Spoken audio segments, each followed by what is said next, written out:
My name is Robert Williams, and I'm 28 years old, working in the food and beverage industry. While I'm not involved in on-site operations, I handle sales promotion in our office. My role involves developing strategies to boost store sales and negotiating with clients. I joined the company right after high school and have been in this department for a decade. Although most of my colleagues are college graduates, which initially made me feel inadequate, I've gained confidence through my growing responsibilities and now handle many tasks independently. I make it a habit to arrive at the office 30 minutes before start time.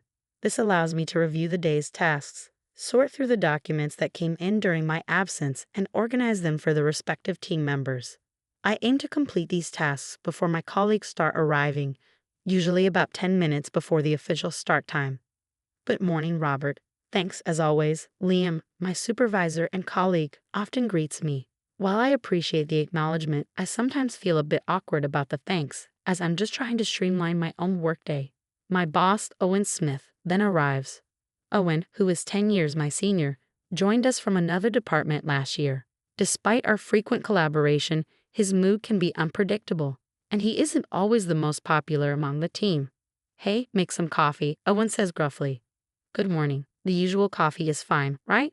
I reply casually, heading to the break room. Robert, you could at least do it without scowling, Liam says as he joins me in the break room. He's always like this, I say, but yesterday, after your proposal was accepted, he dumped a ton of tasks on you to finish today. It feels like harassment. Harassment? I thought he was just busy and asked me to handle it. Liam responds. Liam chuckles and adds, You're really too trusting. Owen's just waiting for his coffee. Yeah, just leave it there, Owen says curtly without looking up from his computer screen. Liam gives me a knowing look, but I'm used to Owen's behavior by now, so it doesn't bother me. I start my own tasks without letting it affect me. When Owen first transferred here, he was more approachable and would ask for help with the promotional work. However, after I received praise for a well-received document summary, his attitude shifted. He began piling on tasks with comments like, Here's a little job for you, or Why are you the only one getting recognition? You're not all that smart, and even made his disdain quite clear. It's evident that he holds a grudge against me. Given that we often work together, I have no choice but to go along with it and maintain a working relationship. Despite the challenges with Owen, I enjoy my work overall. The crowded commute is a bit draining, but it's a part of city life I've come to accept. One evening after work, as I stood by the door on a crowded train, I noticed a woman with black hair standing diagonally in front of me. Her hair color was striking, and it was evident she wasn't American. I found myself wondering where she might be from. As I observed her, I noticed she was swaying in a way that didn't match the train's movements. She was pressing her temples with her left hand, her face pale and her condition visibly worsening. Concerned, I asked her, Are you all right? She gave a slight nod, but it was clear she was on the verge of collapsing. I turned to the person next to her, who was a woman, and asked if I could switch places. Though I was worried about causing offense, I felt compelled to help. When we reached the next station, I assisted the woman off the train. She seemed too weak to stand on her own, so she clung to me for support as we made our way to a nearby bench. Kind strangers stepped in, calling for a station attendant, offering water, and even draping a jacket over her. A station attendant soon arrived, assessing the situation and asking, Let's get you to the medical room. Can you walk? I'll support you, I told the woman, but as I watched her reaction, a thought struck me. Does she understand me? I wondered. I switched to English and asked, Do you understand me? Do you speak English? I speak a little English, she responded promptly. Let's head to the medical room together, I suggested in English. She managed to stand with my help, and just then, another station attendant arrived with a wheelchair.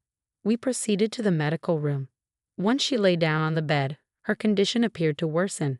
Her face remained pale, her hands were cold, and she seemed to be deteriorating. The station attendants proposed calling an ambulance. Like me to come with you? Thank you, please. I just arrived in America and don't understand the language yet, she said, gripping my hand. The ambulance arrived quickly, and I accompanied her to the hospital to provide translation services. Fortunately, it turned out that stress and anemia were the causes of her distress. After receiving an IV drip, she recovered and was soon allowed to go home. Thank you so much. I really appreciate your help, she said, introducing herself as Amelia. Seeing her smile brought me relief. It's no trouble at all. I'm glad you're feeling better. By the way, Amelia, I guess you might be from Europe based on your accent. Where are you actually from? Germany, she replied. I burst into laughter upon hearing that. Oh, I'm sorry for laughing. I should have asked you sooner. German would have been easier for me to understand. When I spoke in German, Amelia was surprised. Wow, you understand German. I'm impressed, she said, laughing. By the way, Amelia, let me take you home since I'm concerned about you. Let's share a taxi. Thank you so much. I'd appreciate that, she agreed.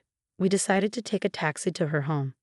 During the ride, we briefly introduced ourselves and exchanged business cards. I was really saved because you were there. Let me thank you properly next time, Amelia said. I initially declined, but she insisted, so we made plans to have a meal together. During our conversation, we both glanced at each other's business cards. Amelia spoke first, saying, You work in the food and beverage industry. Wait, Amelia, your company is that major one. We chatted about our respective companies, and by the time we reached Amelia's apartment building, our discussion had deepened. Let's continue this conversation over dinner. I'll reach out once I find a free day, she suggested. Sounds good. See you next time, I replied. With that, we parted ways and I headed home. A few days later, Amelia and I met for dinner, and our conversation naturally gravitated towards work. As we talked, our discussion became more in-depth. Given that Amelia is involved in promoting German beer in America and I work in the food and beverage industry, it was only natural that our conversation focused on our industries. I shared my thoughts openly. I'm really interested in doing business with your company. What do you think? Absolutely, Amelia responded. I couldn't make the decision on my own. As we continued to talk, more ideas emerged, and it became clear that a partnership could be mutually beneficial. I told Amelia I would discuss it with my company and get back to her the next day. After our meeting, I reported the conversation to my supervisor, detailing how I had met Amelia and the potential of the German beer project. My supervisor seemed impressed and encouraged me, saying, Sounds promising, Robert. Go ahead and explore this further. I relayed this feedback to Amelia and we continued our discussions. I prepared and submitted the necessary documents. Before long, the higher-ups gave the green light to move forward with the project, recognizing it as a significant opportunity. The company rallied to ensure its success, forming a project team with me appointed as the team leader, given my prior discussions with Amelia. Although it was my first time leading such a major deal, I felt supported by my boss and colleagues as we began collaborating with Amelia. However, midway through the process, an unexpected issue arose. Amidst the company's excitement, Owen, my boss, expressed his dissatisfaction. How far have you gotten? Do you really think you can handle this big of a deal with just a high school diploma? I need a graduate from a national university to lead this. Hand it over to me, he insisted, taking the documents from my hands and heading straight to negotiate with the supervisor. Owen and the supervisor spent a considerable amount of time in a separate room. When the supervisor finally returned, he looked somewhat fatigued. I'll handle it from here, so be prepared, Owen told me with a forced cheerfulness before heading off to negotiate with Amelia's company. The supervisor approached me, offering a sympathetic pat on the shoulder. I'm really sorry, Robert. It was your project initially. Thank you for taking it this far, he said, then went on to inform the project team of my removal. I was shocked to find not only had I been demoted from the leadership role, but also removed from the team entirely. It seemed the supervisor had little choice, as I was the only one available to take over Owen's current responsibilities. Though it was frustrating, I reassured myself that my skills still needed improvement and focused on my newly assigned tasks. Then I heard from my colleague Jack, who was on the project team, that Owen's takeover of my work wasn't just due to his dislike for me. It had a deeper motive. Apparently, Owen had a penchant for foreign women. I'd heard rumors that he frequented pubs and bars where women from abroad worked, always looking for a drink after hours. While his personal life was his business, I learned that Owen saw the German woman, Amelia, as more than just a business contact. It seemed he harbored hopes of turning their professional relationship into something romantic. Jack had been invited out for drinks by Owen and overheard this during their conversation. I was stunned by the revelation. It seemed Owen was getting carried away, seeing the negotiation with Amelia as an opportunity for personal gain rather than focusing on the business at hand. Despite the unsettling news, I thought that as long as the deal was successful, the outcome was what mattered most. Curious about the status of the project, I asked Jack, "Hey Jack, how's the project going? Is it almost wrapped up?" Jack looked troubled and replied, "Well, the situation isn't great. The negotiations haven't been progressing smoothly. There have been issues with the documents and interpretation, and Owen's level of German isn't helping. The documents I prepared were in German for Amelia's understanding, with only key parts translated into English for our team. Since Owen took over, he's been struggling with the German documents. Although an interpreter was present from the start, the negotiations were mostly conducted in English, with the interpreter translating German to English for Owen. The process of translating on the fly has caused delays. Important issues that should have been resolved remain unsettled, leaving both Amelia and our higher-ups frustrated with the lack of progress." While I was working at my desk, Liam rushed over, looking alarmed. "Robert, there's an emergency. You need to come to the conference room right away." I quickly asked what was going on and learned that Amelia was about to abandon the negotiations.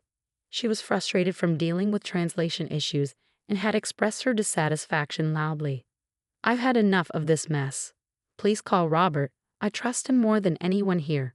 When Robert was involved, everything ran smoothly. Why has he been sidelined? Amelia was so exasperated that she was ready to leave. I hurried to the conference room and walked in, saying, "Excuse me." Amelia's face brightened up, although she continued to speak angrily in German to Owen. "Robert, I've been waiting. I can't make any progress with this conversation. What's going on? Is he really your leader? He's completely useless." I apologized for the situation, though Amelia's harsh words stung a bit. She switched to speaking German with me, and I responded in kind. We both shared a chuckle, unsure if the situation was serious or just a bit of humor. Owen and the others were watching us, bewildered as they didn't understand German. Amelia's demeanor improved noticeably with me back in the mix. "With Robert here, everything will be fine. Let's move forward. Robert will handle this, right?" The interpreter conveyed Amelia's words to Owen. Owen, looking visibly uncomfortable, agreed, "Just Robert, please," and moved to a seat behind us. With me leading the conversation, we quickly moved to the final stages of the negotiations. It was clear that we were close to sealing the deal. My manager and other senior bosses soon gathered in the conference room to thank me, and my colleagues expressed their gratitude. Jack then asked, "By the way, how come you speak German so fluently?" I explained that I had been exposed to the language since childhood. My father had worked at the German branch office and had been transferred back here, but visiting Germany during summer and winter breaks had become a family tradition. Naturally, I developed an interest in German, picking up simple phrases from growing up close to Germany. I wanted to deepen my knowledge, so I attended an international high school with a German language department. Although I considered moving to Germany after college, financial constraints and the need to support my siblings led me to forego further education. I chose to enter the workforce instead, despite my parents' initial disapproval. Everyone seemed to appreciate my explanation, and I was thanked once more. However, my manager directed a question at Owen, who was still brooding in the corner. "Owen, how are you planning to advance the negotiations without understanding German?" The manager looked slightly bewildered. "Well, I assumed there was an interpreter," Owen mumbled. "The client only speaks German. We weren't informed that all the documents were in German," the manager replied. Owen turned to me saying, "I mentioned she was German, so I thought you would understand." At this, someone in the room chuckled. Owen clicked his tongue and left the room, clearly frustrated. A few months later, the collaboration between the German beer company and our restaurant turned out to be a resounding success, exceeding all expectations. Both Amelia's company and ours saw substantial sales growth. To celebrate, Amelia and I enjoyed a dinner at a fancy restaurant. It's amazing to think that a chance encounter on a train would lead to such a successful partnership. As we laughed and sipped our wine, I felt grateful for the unexpected turn of events that brought us together. We've been dating for a while now.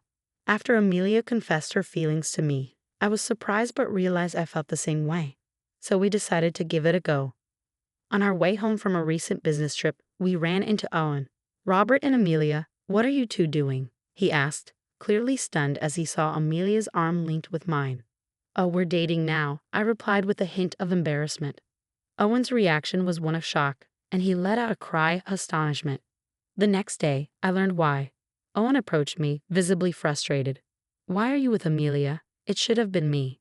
Despite his initial embarrassment over his previous defeat, Owen, who had developed strong feelings for Amelia, had made an effort to learn some German phrases. He even attempted to confess his feelings to her in broken German. However, Amelia turned him down. Owen, disheartened, declared he was quitting his favorite bar and signed up for German classes. Yet, he seemed to have fallen back into his old routine, returning to the bar. Although I felt a bit guilty, Owen's demeanor has improved since his rejection. He's been less snarky, and the work environment in our department has become more pleasant. My internal evaluation within the company has been rising, and thanks to the successful project and a fulfilling personal life, I'm enjoying some truly happy days.